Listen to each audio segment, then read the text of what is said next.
apakah kalian tahu apa itu sumber daya alam?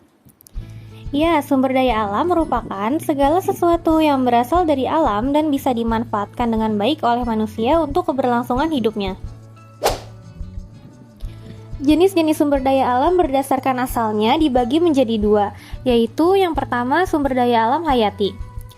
Sumber daya alam hayati ialah sumber daya alam yang berasal dari makhluk hidup, contohnya hewan dan tumbuhan. Kemudian gas alam, minyak bumi, dan batu bara merupakan contoh dari sumber daya alam hayati karena berasal dari sisa-sisa makhluk hidup. Yang kedua, yaitu sumber daya alam non-hayati, di mana sumber daya ini adalah tidak berasal dari makhluk hidup, contohnya air, tanah, udara, dan cahaya matahari. Berdasarkan ketersediaan di alam, sumber daya alam dibagi menjadi dua, yaitu pertama, sumber daya alam yang dapat diperbaharui, yaitu kekayaan alam yang dapat didaur ulang dan ketersediaannya di alam tidak terbatas. Contohnya, tanah, air, udara, cahaya matahari, hewan, dan tumbuhan.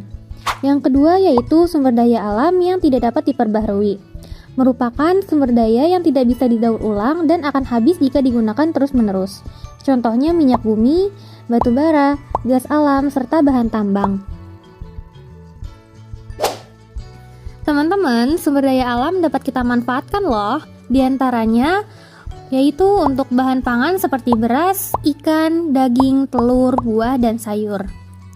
Kemudian beberapa jenis tumbuhan juga bisa kita gunakan sebagai jamu seperti jahe dan kunyit.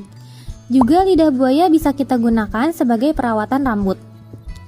Selanjutnya, adapun berbagai perlengkapan rumah tangga seperti alat masak yang dibuat dari aluminium yang dapat menghantarkan panas, lemari yang dibuat oleh kayu, dan kursi yang dibuat oleh plastik. Kemudian, sumber daya alam dapat dimanfaatkan sebagai tempat wisata seperti pantai dan pegunungan. Terakhir yaitu minyak bumi dapat dimanfaatkan sebagai bahan bakar seperti bensin dan solar. Sumber daya alam perlu dilestarikan agar tidak habis dan rusak. Banyak cara yang dapat dilakukan untuk melestarikan sumber daya alam. Antara lain seperti memperbanyak sumber daya alam, contohnya peternakan, pertanian, dan perkebunan. Kemudian pembuatan taman nasional, cagar alam, dan sewakan marga satwa, serta melakukan tebang pilih dan reboisasi. Nah teman-teman, sekarang kita sudah tahu ya apa itu sumber daya alam. Lalu, bagaimana ya supaya kita bijak dalam melestarikan sumber daya alam? Yaitu yang pertama, gunakanlah sumber daya alam sesuai kebutuhan.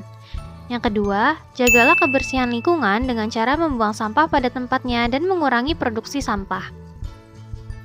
Jadi, bagaimana teman-teman? Sudah tahu kan apa itu sumber daya alam? Semoga apa yang sudah kita pelajari dapat bermanfaat ya.